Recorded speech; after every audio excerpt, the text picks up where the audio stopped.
ओम श्री गणेशाय नमः। ओम गम गणपते नमः। ओम श्री परमात्मने नमः।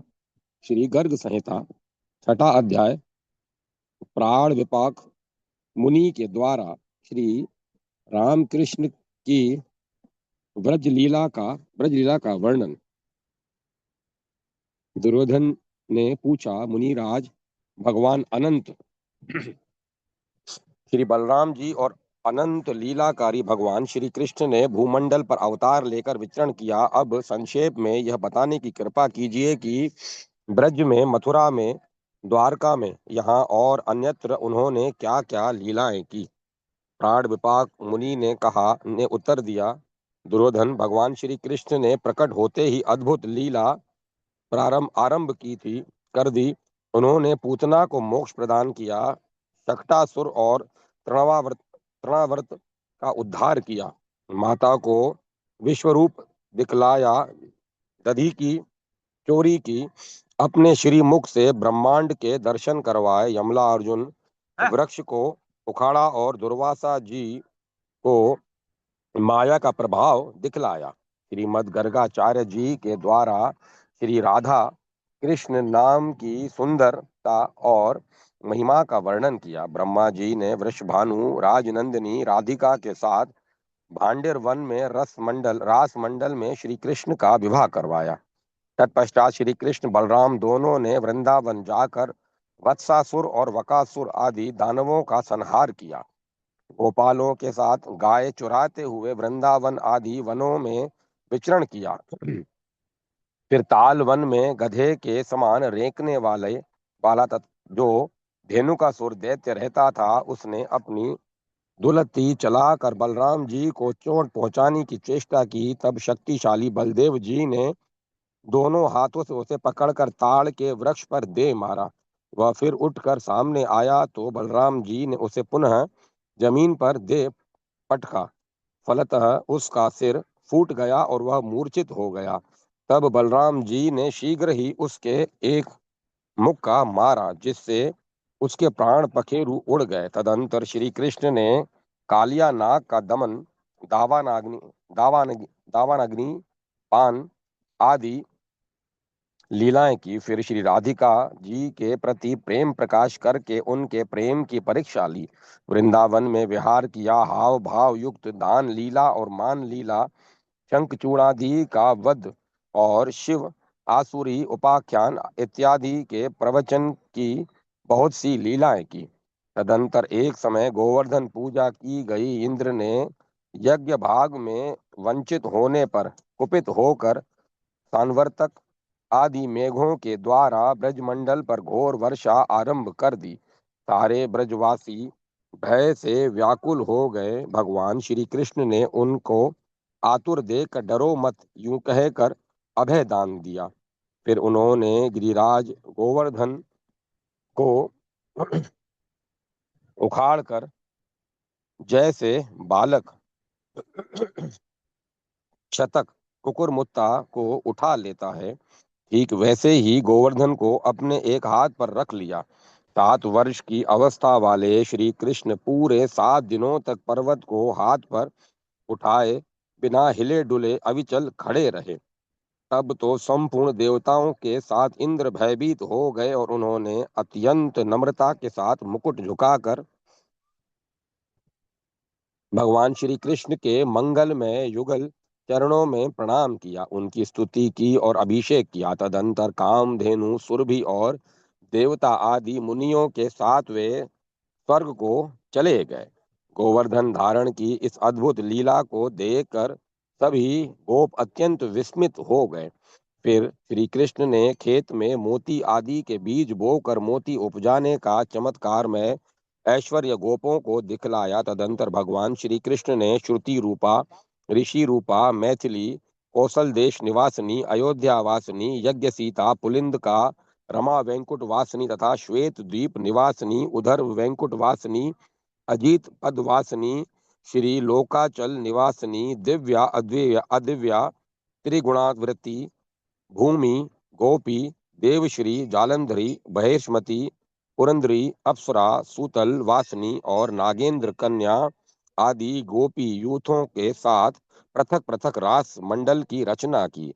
एक समय श्री बलराम जी के साथ श्री कृष्णचंद्र भांडेर वन में गोप बालकों के साथ गौवें चराने गए। वहां जाकर एक दूसरे को ढूंढने और डुबाने का खेल करने लगे। उस समय वहां प्रलंबासुर नामक एक दैत्य गोप बालक का वेश धारण कर खेल में शामिल हो गया। बलराम जी उस पर विजयी हुए, अतः उन्हें पीठ पर चढ़ाकर वह चलने लगा। वह गिरिराज के समान विशाल देह वाला असुर मथुरा की ओर जाना चाहता था कि उस असुर की पीठ पर सवार अमित पराक्रमी श्री बलदेव जी ने रोष में भरकर जैसे इंद्र किसी पर्वत पर प्रहार करे, वैसे ही उसके मस्तक पर मुष्टि प्रहार किया। उस प्रहार से वज्र की चोट खाए हुए पहाड़ की तरह असुर का सिर टूक टूक हो गया और उसी क्षण वह भूमि पर गिर पड़ा। एक समय गर्मी के दिनों में सभी गौवें और गोपाल किसी मुंज के वन में जा पहुंचे। इतने में ही वहां बड़े जोर की प्रलयाग्नि के समान दावा अग्नि जल उठी और चारों तरफ फैल गई। तब गोपाल गण, हे राम हे कृष्ण, हम शरणागत गोपालों की रक्षा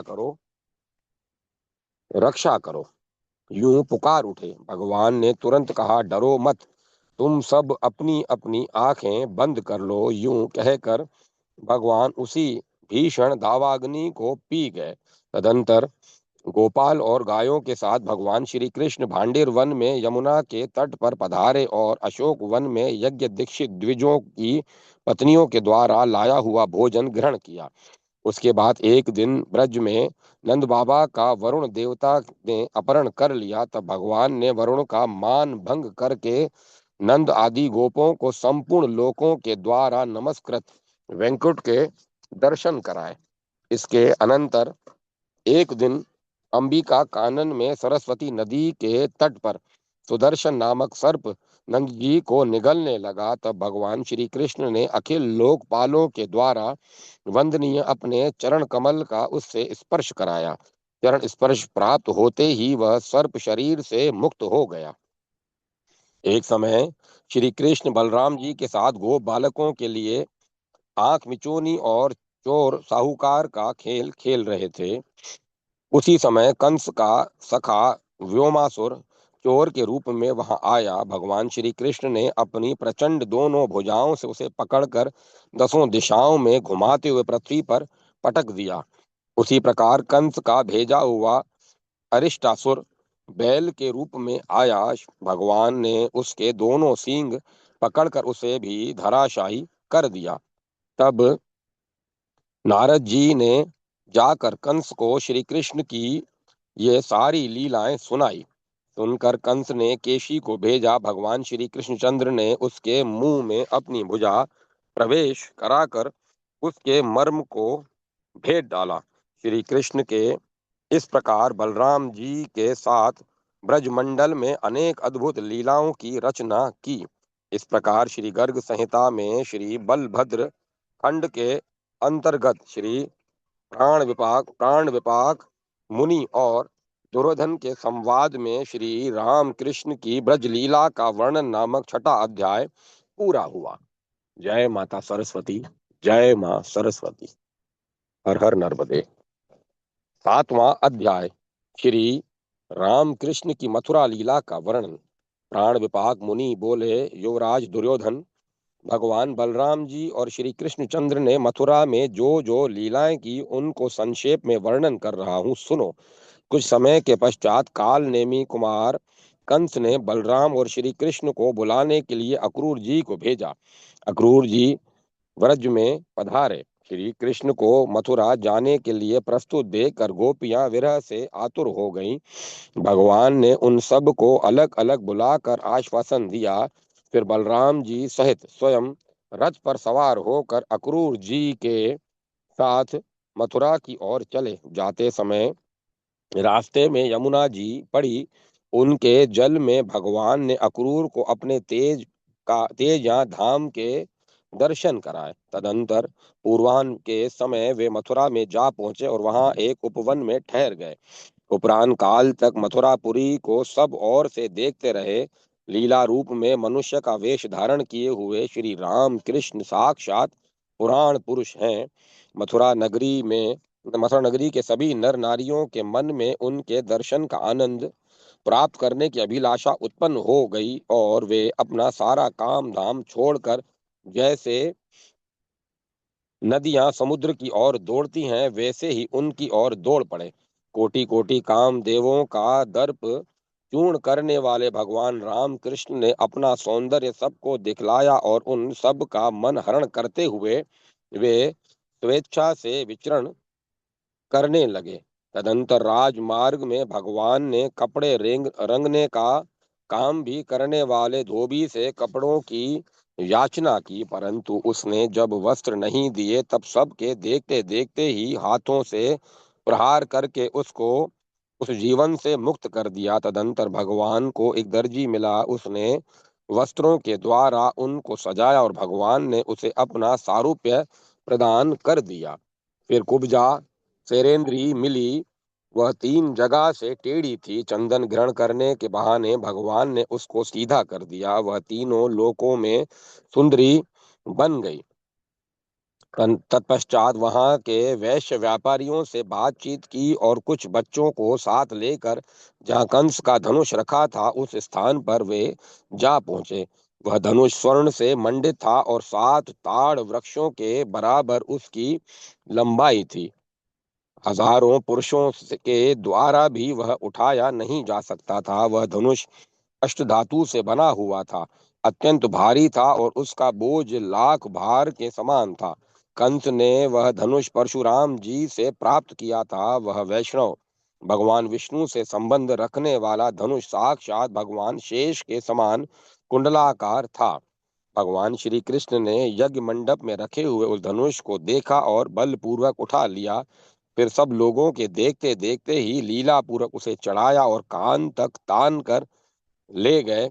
तदंतर दोनों भुजाओं का सहारा लगाकर उसको बीच से उसी प्रकार तोड़ डाला जैसे हाथी अपनी सूंड में गन्ने को तोड़ देता है। धनुष के टूटने की भयानक ध्वनि से पाताल सहित सप्तलोक में सारा ब्रह्मांड गूंज उठा। तारे और दिग्गजगण अपने स्थान से विचलित हो चले। इतना ही नहीं, सारा भूमंडल दोनों घड़ी तक थाली की तरह कांपता रहा। उपरांत के समय रंगशाला के द्वार पर कुवलया पिंड हाथी दिखाई दिया। भगवान ने उसके समीप आकर बाल लीला के रूप में क्षण भर उसके साथ युद्ध किया। तदंतर उसकी सूंड को पकड़कर उसे इधर उधर घुमाया और फिर उसे वैसे ही जमीन पर पटक दिया जैसे बालक कमंडलू को पटक दें। कुवलया पिंड हाथी का उस इस प्रकार वध करके श्री बलराम और श्री कृष्णचंद्र कंस रचित रंगभूमि में पहुंचे और उन्होंने वहां पर बैठे हुए सभी लोगों को उनके अपने अपने भाव के अनुसार यथा योग्य दर्शन दिए। फिर अखाड़े में पहुंचकर मल्ल युद्ध के लिए जा डटे और कंस के सामने सब लोगों के देखते देखते ही भगवान बलराम और कृष्णचंद्र ने चाणूर, मुष्टिक, कुट, शल और तोशल को धराशायी कर दिया। श्री कृष्ण के इन कार्यों को देखकर कंस दुर्वचनों के द्वारा उनका तिरस्कार करने लगा। इसी बीच भगवान श्री कृष्ण कूदकर उस कटुभाषी कंस के अत्यंत ऊंचे मंच पर चढ़ गए। तुरंत मृत्यु के समान श्री कृष्ण को सामने आया देख किंग कर्तव्य विमूढ़ कंस मंच से उठा और भगवान की भर्त्सना करते हुए उसने उसी क्षण ढाल और तलवार को हाथ में उठा लिया। श्री कृष्ण ने तुरंत ढाल तलवार लिए हुए कंस को जैसे गरुड़ अपनी चोंच से विषधर सर्प राज को पकड़ ले वैसे ही बलपूर्वक अपनी प्रचंड भुजाओं से पकड़ लिया। पर गरुड़ की चोंच से जिस प्रकार सर्प छूट कर निकल भागे, उसी प्रकार कंस भगवान के भुजबंधन से बलपूर्वक निकल गया और गिरे हुए ढाल तलवार वाला वह फिर लड़ने के लिए तैयार हो गया। भगवान श्री कृष्ण और कंस दोनों मंच पर आ गए और वेग पूर्वक एक दूसरे पर आक्रमण करते हुए वैसे ही सुशोभित हुए जैसे पर्वत पर दो सिंह लड़ते हो सुशोभित हो। तदंतर कंस उछल कर 100 हाथ ऊपर आकाश में चला गया। तब भगवान श्री कृष्ण ने भी वैसे ही उछल कर जैसे एक बाज दूसरे बाज को लेता है उसी तरह उसे पकड़ लिया। कंस पुनः श्री कृष्ण के हाथों से छूटकर निकल भागा।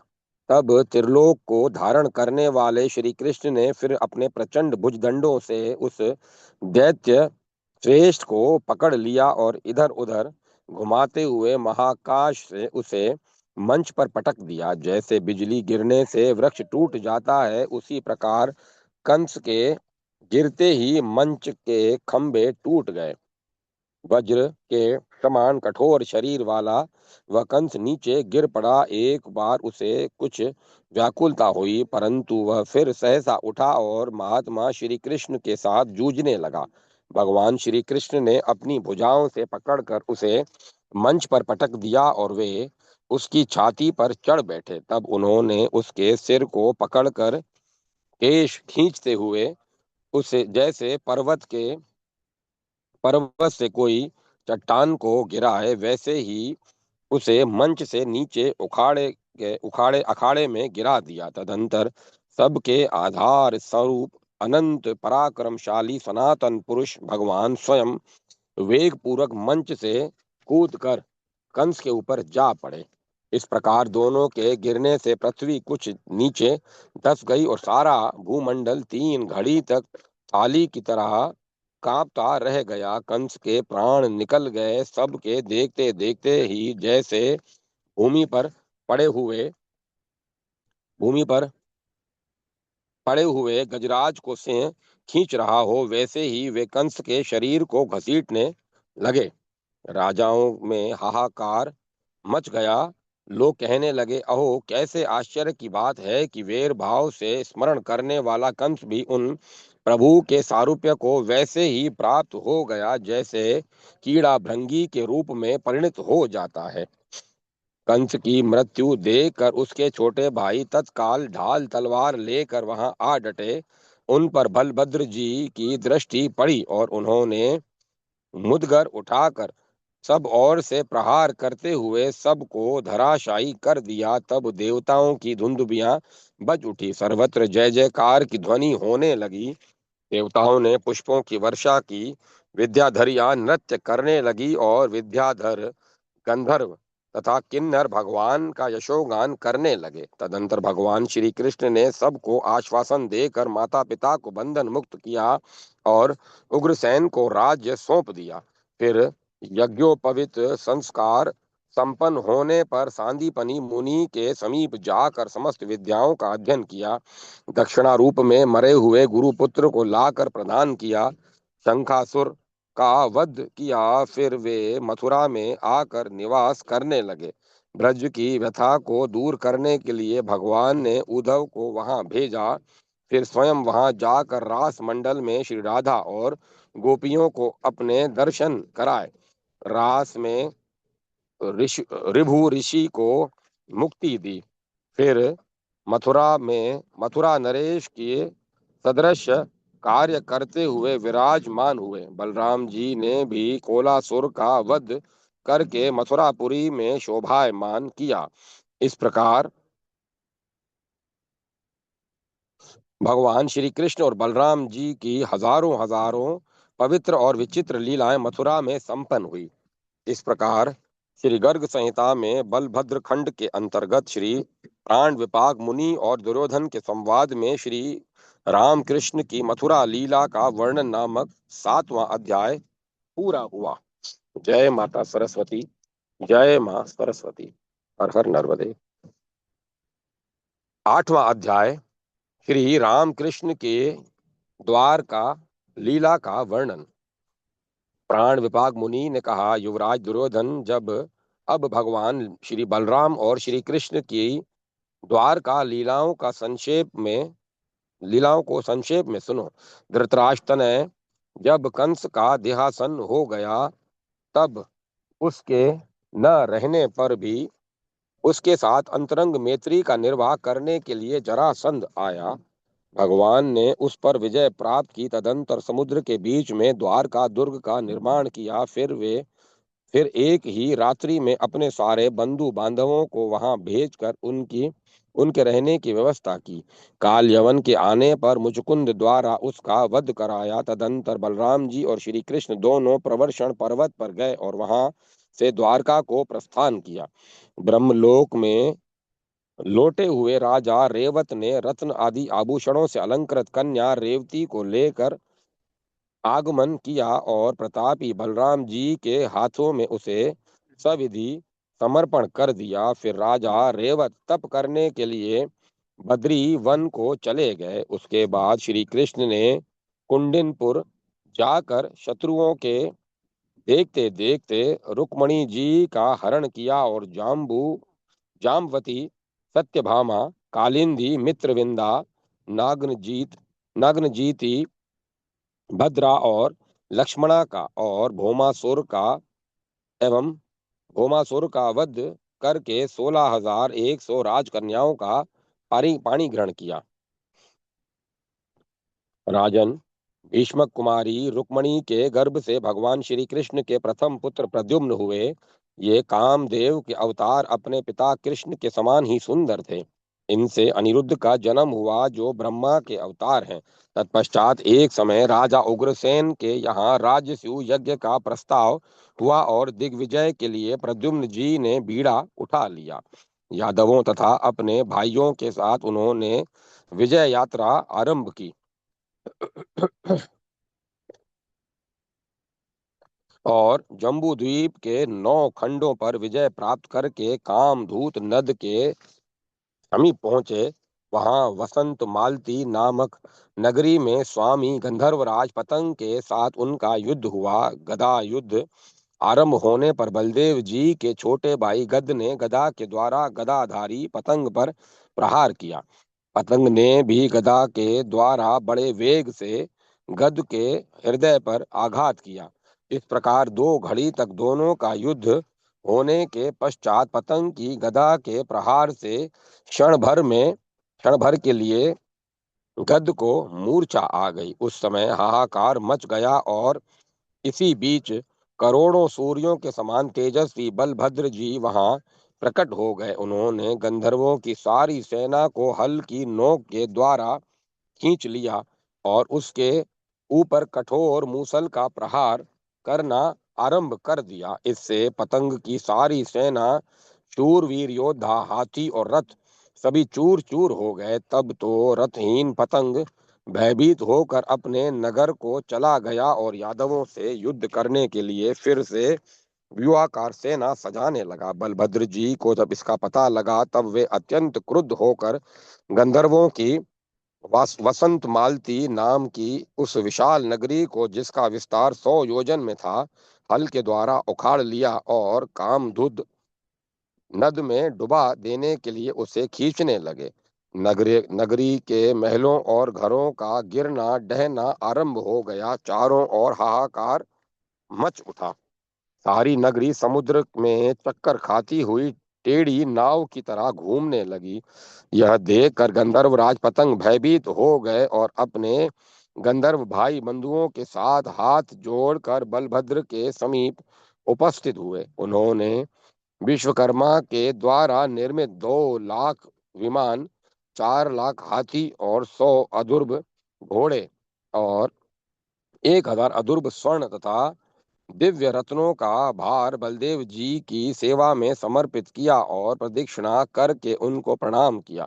फिर सांब को छुड़ाने के लिए बलराम जी यहाँ तुम्हारे हस्तिनापुर में पधारे और तुम सब के सामने ही उन्होंने हल की नोक से तुम्हारे नगर को उखाड़ लिया और गंगा में डुबाने के लिए खींचने लगे। फिर नाग कन्या गोपियों के साथ रास मंडल में यमुना जी को भी उन्होंने अपने हल की नोक से खींचा। तदंतर एक समय की बात है, नारद जी की प्रेरणा से भौमासुर का सखा और सुग्रीव का मंत्री द्विद नामक बंदर युद्ध करने के लिए आया। रेवतक पर्वत पर बलराम जी के साथ 4 घड़ी तक उसका युद्ध हुआ। वह वृक्षों, शिलाओं और मुक्कों के द्वारा बलराम जी पर प्रहार कर रहा था। उसी स्थिति में बलराम जी ने मूसल के द्वारा उसके मस्तक पर चोट पहुंचाई, पर वह मरा नहीं और फिर से बलराम जी को मुक्का मार कर दौड़ा। भगवान अच्युत के बड़े भाई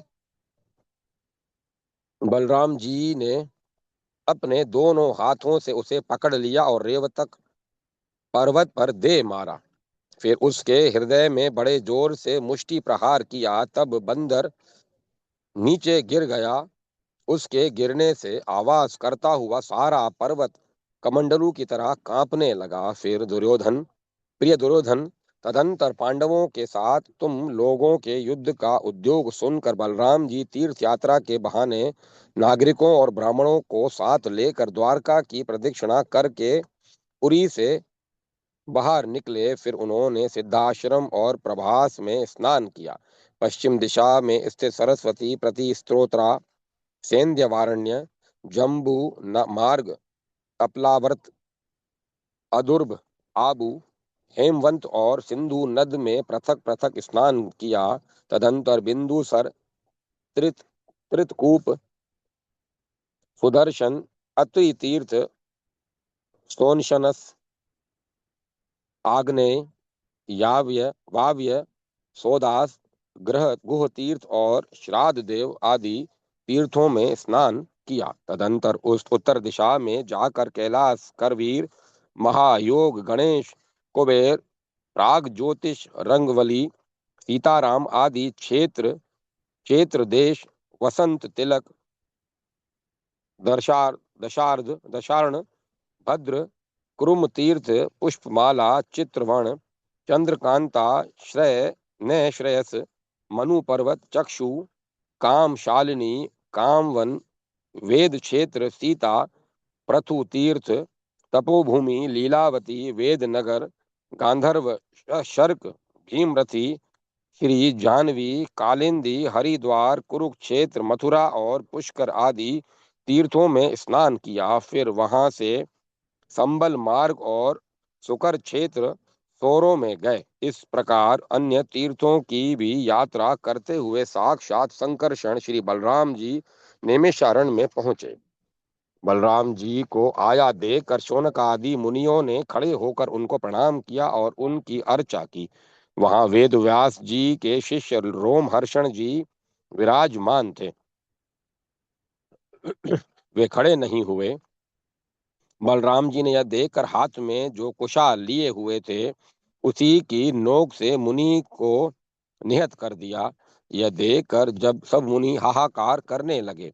बलराम जी ने यह सब देखा। समस्त लोकों को पवित्र करने वाले होने पर भी उन्होंने लोक संग्रह के लिए अपनी शुद्धि की कामना से 12 महीनों तक तीर्थ स्नान करने का व्रत लिया। वह इलवल का पुत्र बलवल नामक दैत्य रहता था। वहां वह निमिष अरण्य में पर्वों के अवसर पर भयानक आंधी में साथ साथ धूल की और दुर्गंधपूर्ण पिप, रुधिर, विष्ठा, मूत्र, मदिरा और मांस आदि की वर्षा करता। उसकी जीभ सदा लप लपाया करती। ब्रज ब्रज के समान दृढ़, वज्र के समान दृढ़ उसके अंग थे। कजलगिरी के समान उसकी काली आकृति थी और तपाए हुए तांबे के समान पूंछ दाढ़ी वाला वह असुर बड़ा ही भयानक दिख पड़ता था। ऋषि ब्राह्मणों की शांति के लिए उस भयानक असुर को बलराम जी के हल के अग्रभाग द्वारा आकाश से खींचकर उसके मस्तक पर मूसल के द्वारा प्रहार किया। मूसल की चोट लगते ही उसके प्राण निकल गए और वह आकाश से कमंडलू की तरह नीचे गिर पड़ा। तदंतर प्रसन्नता के से खिले हुए मुख वाले मुनियों ने बलराम जी का स्तवन किया, उनको बड़े बड़े आशीर्वाद दिए और जिस प्रकार वृतासुर का वध करने वाले इंद्र का देवता लोगों ने अभिषेक किया था उसी प्रकार बलराम जी का अभिषेक किया। तदंतर मुनियों से आज्ञा लेकर बलराम जी सरयू, कौशिकी, कोसी, मानसरोवर, गढ़की और गौतमी आदि तीर्थों में स्नान किया। फिर अयोध्या, नंदीग्राम, बहिर्ष्मती और ब्रह्मवर्त आदि तीर्थों में स्नान करके वे तीर्थराज प्रयाग में पधारे और वहां 10,000 हाथियों का दान किया। तदंतर चित्रकूट, विंध्याचल, काशी, विपाशा, शोण, मिथिला और गया आदि तीर्थों में स्नान करके गंगा सागर संगम पर गए और वहां स्वर्ण के सींगों से और सुंदर वस्त्रों से सुशोभित 100 करोड़ गौएं ब्राह्मणों को दान दी। प्रत्येक गौ पर स्वर्ण और रत्नों का भार पृथक रूप से लदा हुआ था। तदंतर वहां से दक्षिण दिशा में जाकर क्रमशः महेंद्र आदि पर्वत, सप्त गोदावरी, वेणी, पंपा, भीमरथी, स्कंद क्षेत्र, श्रीशैल, वेंकट, कांची, कावेरी, श्रीरंग, ऋषि भद्रादि, समुद्र सेतु, कृतमाला, ताम्रपर्णी, मलयाचल, कुलाचल, दक्षिण सिंधु, फाल्गुनी तीर्थ, पंचापसर, गोकर्ण, शूरपारक, तापी, पोषणी, निर्विंध्या, दंडक, रेवा, महेशमती और अवंती का आदि तीर्थों का स्वयं भगवान संकर्षण ने सेवन किया। तत्पश्चात तुम्हारी सहायता के लिए विश्वसन कुरुक्षेत्र में पधारे। यह मैंने बलभद्र जी का परम पावन तीर्थ यात्रा चरित्र तुम्हारे सामने वर्णन किया। कौरवेंद्र, यह संपूर्ण पापों का नाश करने वाला सर्व कल्याणकारी पवित्र प्रसंग है। अब तुम और क्या सुनना चाहते हो? इस प्रकार श्री गर्ग संहिता में श्री बलभद्र खंड के अंतर्गत श्री प्राण विपाक मुनि और दुर्योधन के संवाद में श्री राम कृष्ण की द्वारका लीला का वर्णन नामक 8वां अध्याय पूरा हुआ। जय माता सरस्वती, जय मां सरस्वती। हर हर नर्मदे, जय मां नर्मदे। इस पाठ में, इस अध्याय में ये बताया गया कि संकर्षण जी जो बलराम जी थे, जहां जहां तीर्थ करने गए वहां पर रेवा में भी तीर्थ किया। रेवा मतलब नर्मदा जी का दूसरा नाम रेवा भी है। वो यहाँ भी आए थे। तो आज संयोग से अपन भी रेवा नदी के तट पर, माँ के तट पर ये पाठ कर रहे हैं। माँ भी साक्षी उस टाइम भी थी, माँ आज भी सुन रही है इस चीज को। सब पर कृपा बनाए रखे, आप पर, हम पर। और जो जो माँ के यहाँ आ रहा है उन सब की प्रार्थना माँ सुने। जो जो नहान करके जा रहा है उन सब के कष्ट दूर करे माँ, ये प्रार्थना माँ से। जय माँ नर्मदे, नमामि देवी नर्मदे। 9वां अध्याय, श्री बलराम जी की रास लीला का वर्णन। दुर्योधन ने पूछा, भगवान मुनिस्तम भगवान बलभद्र जी ने नाग कन्या गोपियों के साथ यमुना जी के तट पर कब विहार किया था? प्राण विपाक मुनि बोले, एक समय की बात है, ब्रज में सुहृद बंधुओं को देखने की बलराम जी के मन में बड़ी उत्कंठा पैदा हो गई। तब वे अपने काल ध्वज से युक्त रथ पर सवार होकर द्वारका से निकले और गौओं, गोपालों तथा गोपियों से भरे गोकुल में जा पहुंचे। नंदराज और यशोदा जी भी बहुत दिनों में से उन्हें देखने के लिए उत्कंठित थे, अतः उन्होंने उनको हृदय से लगा लिया। फिर बलभद्र जी गौओं, गोपियों और गोपालों से मिले और पूरे वसंत के 2 महीने उन्होंने वहां निवास किया। पहले जिन नाग कन्याओं के गोपी होने का वर्णन आ चुका है, उन्होंने गर्गाचार्य जी से बलभद्र जी का पंचांग पंचांग जिसका मतलब हुआ जिसमें पद्धति, पटल, स्तोत्र, कवच और सहस्त्र नाम साधन के ये 5 अंग होते हैं, इन्हें उसे पंचांग कहते हैं। पद्धति, पटल, स्तोत्र, कवच और सहस्त्र नाम पंचांग प्राप्त करके उसे सिद्ध किया था। उसी के प्रभाव से बलभद्र जी ने प्रसन्न होकर कालिंदी के तट पर उनके साथ रास मंडल में रास क्रीड़ा की।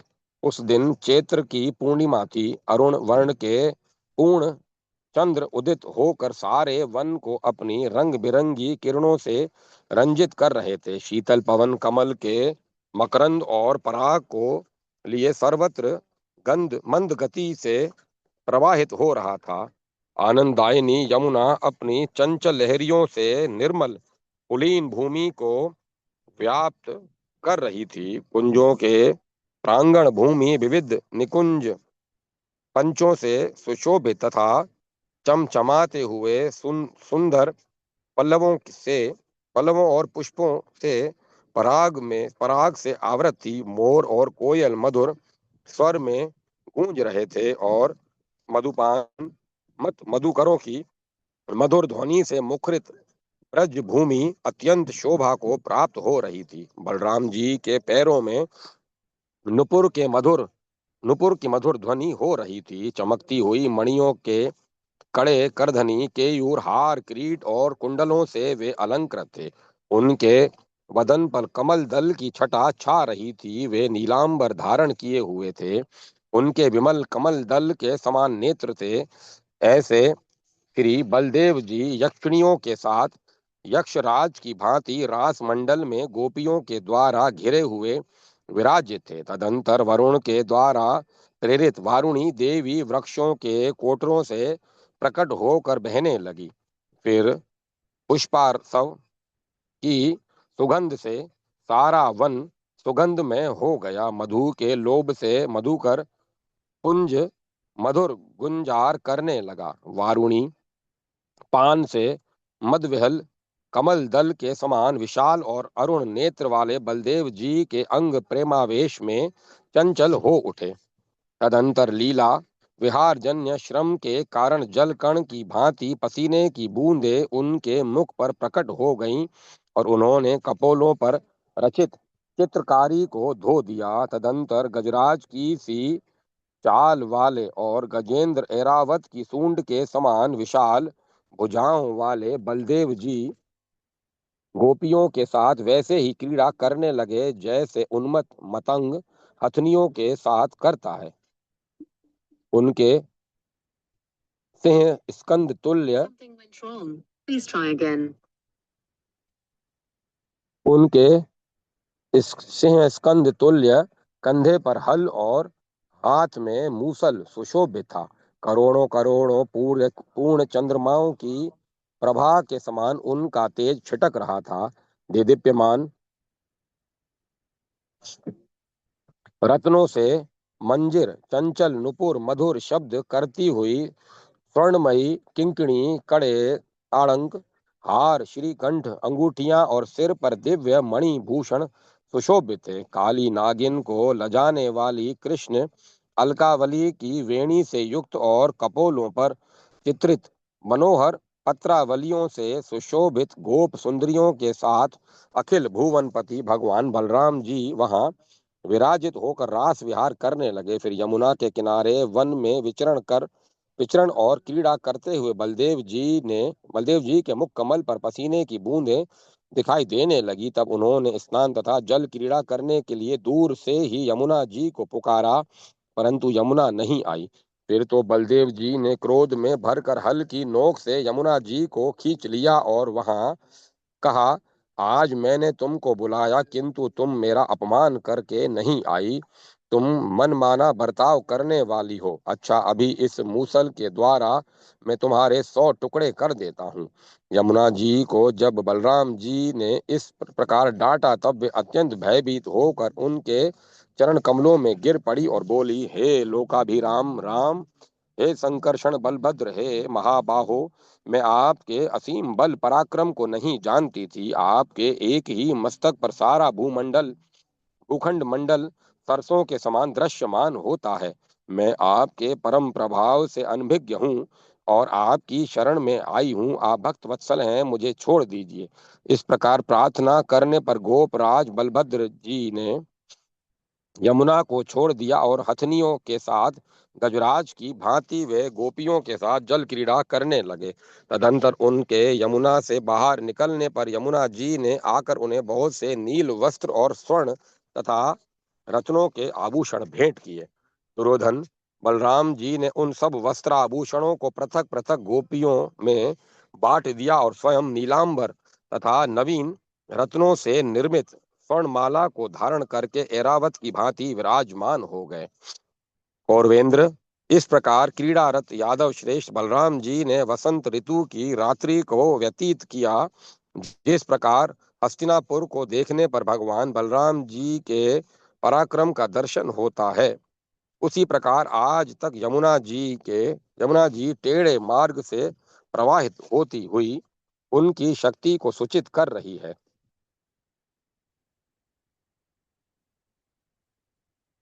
भगवान बलराम जी के इस रास लीला के प्रसंग को जो मनुष्य सुनता और अथवा सुनाता है, वह सारे पापों से मुक्त होकर उन्हीं के परमानंद पद को प्राप्त होता है। युवराज, अब और क्या सुनना चाहते हो? इस प्रकार श्री गर्ग संहिता में श्री बलभद्र खंड के अंतर्गत श्री प्राण विपाक मुनि और दुर्योधन के संवाद में श्री बलराम जी की रास लीला का वर्णन नामक 9वां अध्याय पूरा हुआ। जय माता सरस्वती, जय मां सरस्वती, जय माता नर्मदे, हर हर नर्मदे। 10वां अध्याय श्री बलभद्र जी की पूजा पद्धति का पटल। दुर्योधन ने कहा, भगवान आप सर्वज्ञ हैं, यह बताने की कृपा कीजिए कि गोपियों के यूथ को श्री गर्गाचार्य जी ने बलभद्र पंचांग किस प्रकार प्रदान किया। प्राण विपाक मुनि बोले, कुरुराज, एक बार गर्ग जी यमुना स्नान करने के लिए गर्गाचल से चलकर ब्रजपुर में पधारे। यमुना जी के तट की ललित लीला लताएं पवन के प्रवाह से हिल रही थी। पुष्पों के सौरभ से मत हुए भ्रमरों के समूह गुंजार कर रहे थे। इस प्रकार के यमुना तट पर एक निकुंज के नीचे एकांत में श्री गर्गाचार्य भगवान बलराम और श्री कृष्ण का ध्यान करने लगे। उस समय गोपियों ने आकर उनको प्रणाम किया। उनको स्मरण हो गया कि हम पूर्व जन्म में नागेंद्र कन्याएं हैं पूर्व जन्म की नागेंद्र कन्या हैं। तब उन्होंने बलभद्र जी को प्राप्त करने के लिए गर्ग जी से सेवा का साधन पूछा। कन्याओं की इस अनुपम भक्ति को देखकर उनके उद्देश्य की सिद्धि के लिए गर्ग जी ने उनको पद्धति, पटल, स्तोत्र, कवच और सहस्त्र नाम यह पंचांग साधन प्रदान किया। अब बताओ, तुम क्या उस पंचांग को प्राप्त करना चाहते हो? दुर्योधन ने कहा, ब्राह्मण गुरुदेव, आप भक्त वत्सल हैं, मैं आपको नमस्कार करता हूँ। आप कृपया बलराम जी की पद्धति का वर्णन कीजिए, जिसे सुन जानकर मैं सिद्धि प्राप्त कर सकूं। प्राण विपाक मुनि बोले, राजस्तंभ जिससे महाप्रभु बलराम जी प्रसन्न हो जाते हैं, उस बलभद्र पद्धति के नियम सुनो। वे भगवान बलराम जी सहस्त्र मुख वाले हैं, समस्त भुवनों के अधीश्वर हैं। बहुत से दान और तीर्थ सेवन से उनकी प्राप्ति नहीं हो सकती, वे तो केवल अनन्य भक्ति से प्राप्त होते हैं। श्री हरि के बड़े भाई उन बलराम जी की भक्ति सत्संग के द्वारा शीघ्र प्राप्त हो सकती है। जिनमें प्रेम लक्षणा भक्ति का उदय हो जाता है, वे ही सिद्ध पुरुष हैं। ब्रह्म मुहूर्त में उठते ही भगवान राम कृष्ण के नामों का उच्चारण करें, फिर गुरुदेव को और पृथ्वी को मन से प्रणाम करके पृथ्वी पर पैर रखें। तदंतर स्नान आचमन करके बैठ जाएं निर्जन में कुशासन पर बैठ जाएं। दोनों हाथ गोद में रख लें और अपनी नासिका के अग्रभाग पर दृष्टि जमाकर परम देव सनातन हरि भगवान श्री बलराम जी का ध्यान करें। उनका गौर वर्ण है, उन्होंने नीलांबर धारण कर रखा है, वे वनमाला से विभूषित हैं, उनकी बड़ी मान मोहनी मूर्ति है।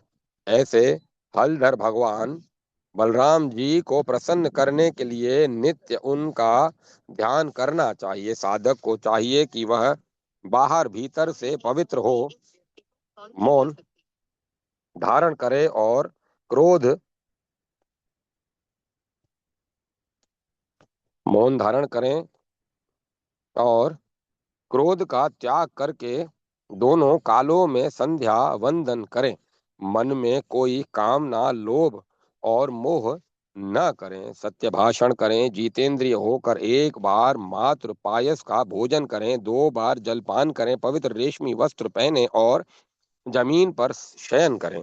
इस प्रकार 6 शत्रुओं पर विजय प्राप्त कर एकाग्र मन से भजन करने पर संपूर्ण कारणों के कारण परिपूर्णतम साक्षात भगवान श्री संकर्षण जी सदा के लिए प्रसन्न हो जाते हैं। महाबाहु कौरवराज, इस प्रकार मैंने महात्मा बलभद्र जी की पद्धति का वर्णन किया। अब तुम और क्या सुनना चाहते हो? दुर्योधन ने कहा, मुनिराज, अब देव बलराम जी का पटल सुनाइए, जिसका साधन करके मैं सदा उनके चरण कमलों की सेवा कर सकूं। प्राण विपाक मुनि बोले, भगवान बलराम जी का पटल महान गोपनीय और सिद्धि प्रदान करने वाला है। उसे पहले ब्रह्मा जी ने एकांत स्थान में महात्मा नारद जी को दिया था।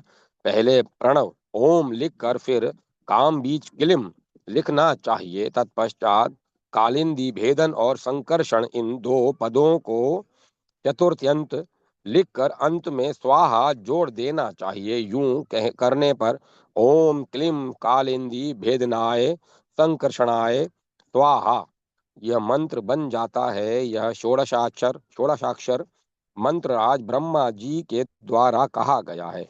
मनुष्यों को व्रत लेकर इस मंत्र का 1,16,000 जप करना चाहिए। इस प्रकार करने पर साधक इस लोक और परलोक में परम सिद्धि को प्राप्त कर लेता है, इसमें कोई संदेह नहीं। मंत्र जप के बाद विशेष रूप से महापूजा करनी चाहिए। उसका विधान यह है।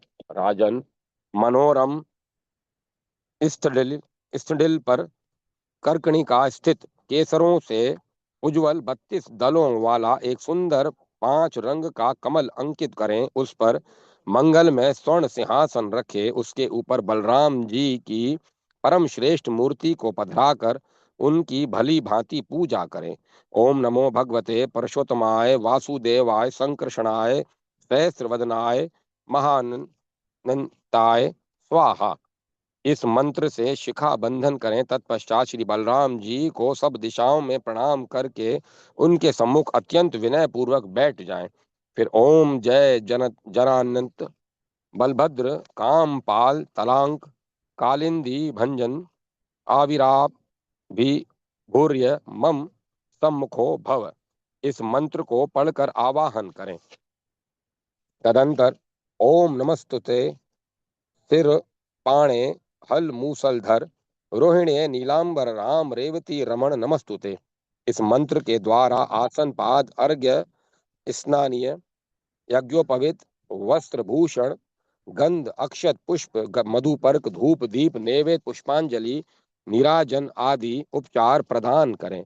अनंतर ओम विष्णवे मधुसूदनाय वामनाय त्रिविक्रमाय श्रीधराय ऋषिकेशाय पद्मनाभाय दामोदराय संकर्षणाय वासुदेवाय प्रद्युम्न माय निरुद्धा योधा जाय पुरुषोत्तमाय श्री कृष्णाय नमः।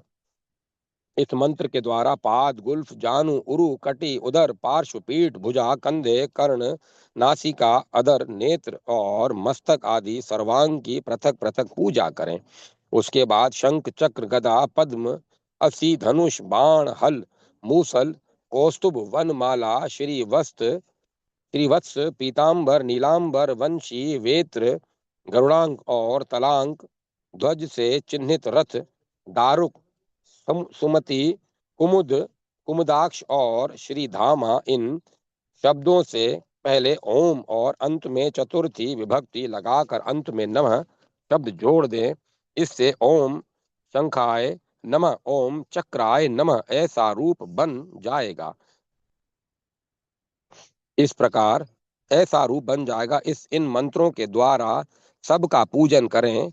इसी प्रकार कमल के सब और अपने अपने स्थान पर विश्वक्सेन वेदव्यास दुर्गा गणेश दिक्पाल और नवग्रह आदि का भी पृथक पृथक पूजन करना चाहिए। तदंतर परिसमूहन आदि स्थाली पाक के विधान से अग्निदेव की पूजा करके पूर्वोक्त ओम क्लीम कालिंदी भेदनाय संकर्षणाय स्वाहा इस मूल मंत्र से 25,000 आहुतियां दें। फिर इसी प्रकार ओम नमो भगवते वासुदेवाय इस द्वादशाक्षर मंत्र से 8,000 और चतुर्व्यूह संज्ञक ओम नमो भगवते तुम्भयम वासुदेवाय साक्षिणे प्रद्युम्न माया निरोधाय नमः संकर्षणाय च इस मंत्र से 8,000 आहुतियां दे। इसके बाद अग्नि की प्रदक्षिणा करें और आचार्य को नमस्कार करके उन्हें मूल्यवान वस्त्र स्वर्ण के आभूषण ताम्र पात्र संवत्सा गौ और स्वर्ण आदि दक्षिणा देकर प्रसन्न करें।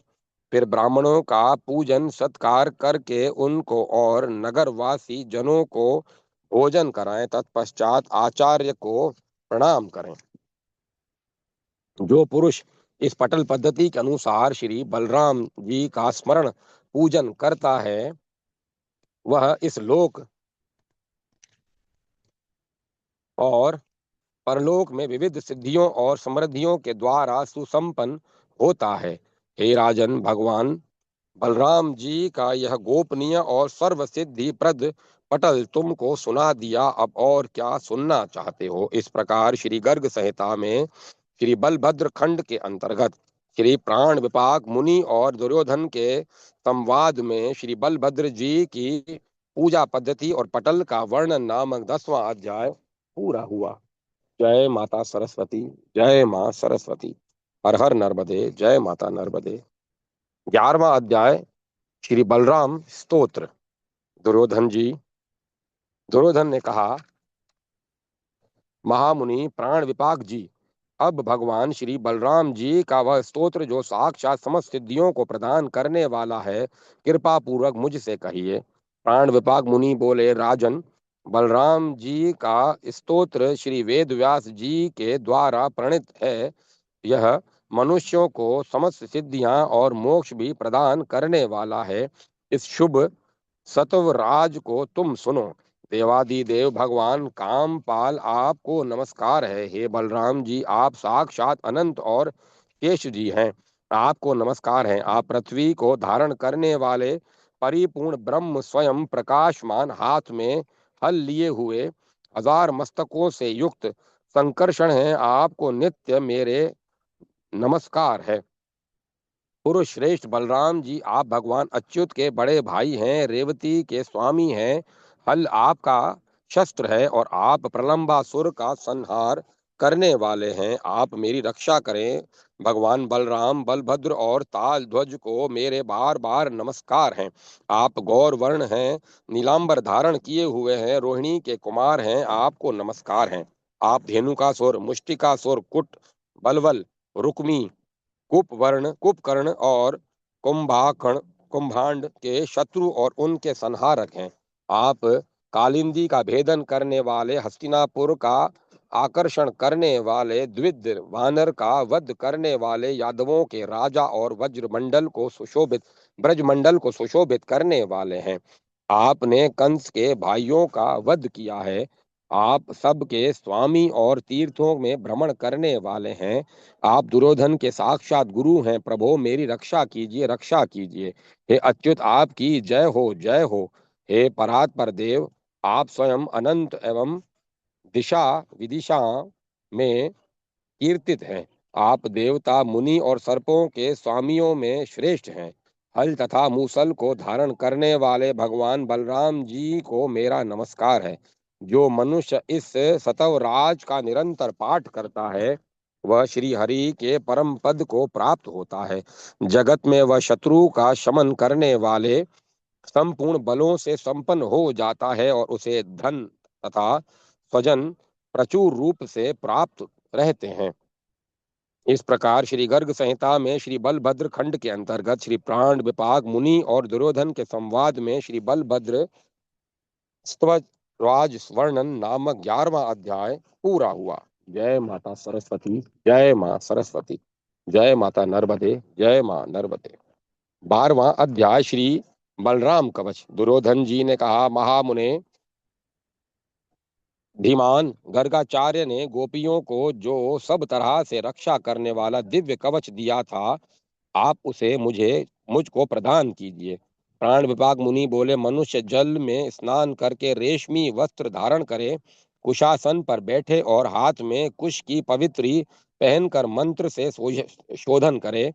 तदंतर अच्युताग्रज भगवान बलराम जी का स्मरण करके उन्हें प्रणाम करे। फिर मन को एकाग्र करके मंत्र रूपी कवच को धारण करे। जो भगवान गोलोक धाम में के अधिपति हैं, जिनका कीर्तन परम पवित्र है, वे परमेश्वर शत्रुओं से मेरी रक्षा करें। जिनके मस्तक पर भूमंडल सरसों की तरह प्रतीत होता है, वे भगवान भूमंडल में मेरी रक्षा करें। भगवान फिर पाणी हलधर सेना में और भगवान हलि युद्ध में सदा मेरी रक्षा करें। मूसलधारी भगवान दुर्ग में और आदि देव भगवान संकर्षण वन में मेरी रक्षा करें। यमुना के प्रवाह को रोकने वाले भगवान जल में और नीलांबरधारी भगवान अग्नि में निरंतर मेरी रक्षा करें।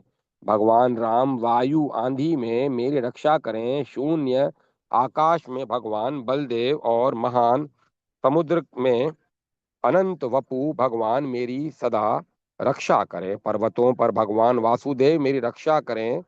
और विवाद में हजार मस्तक वाले प्रभु, रोग में श्री रोहिणी नंदन और विपत्ति में भगवान कामपाल मेरी रक्षा करें।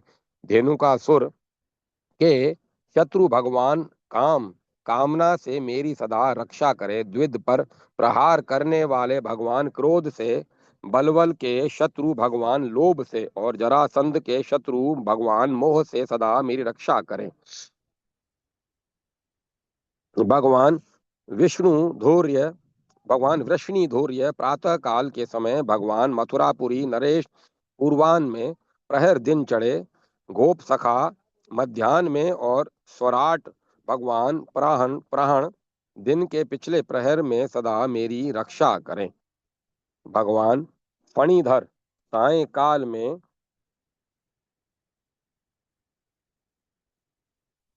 तथा परात पर दो प्रदोष के समय मेरी सदा रक्षा करें। मध्य रात्रि और प्रत्युषण प्रत्युष काल में के समय भगवान दुरंत वीर मेरी सदा रक्षा करें। कानों में रेवती पति, दिशाओं में प्रलंबासुर के शत्रु, नीचे युद्धद्वय, ऊपर बलभद्र और दूर अथवा पास सब दिशाओं में भगवान बलदेव जी मेरी सदा रक्षा करें।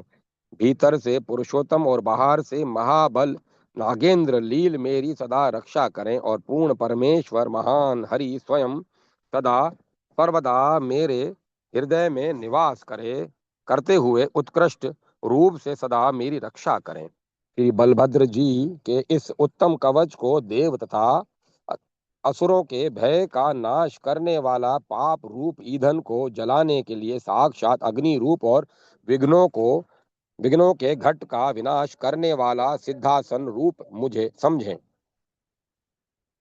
इस प्रकार श्री गर्ग संहिता में श्री बलभद्र खंड के अंतर्गत श्री प्राण विपाक मुनि और दुर्योधन के संवाद में श्री बलराम स्तोत्र कवच वर्णन नामक 12वां अध्याय पूरा हुआ। जय माता सरस्वती। जय मां सरस्वती। जय माता नर्मदे। जय मां नर्मदे। ओम ऐं ह्रीं क्लीं चामुंडाय विच्चे। ओम नमः शिवाय। ओम नमो नारायण। ओम नमो भगवते वासुदेवाय। राम लक्ष्मण जान की जय बोलो हनुमान की जय। जय श्री राधे कृष्ण राधे कृष्ण राधे कृष्ण राधे कृष्ण। अब कथा को विराम दिया जाता है। ओम तत्सत। ओम तत्सत। ओम तत्सत। राम लक्ष्मण जान की जय।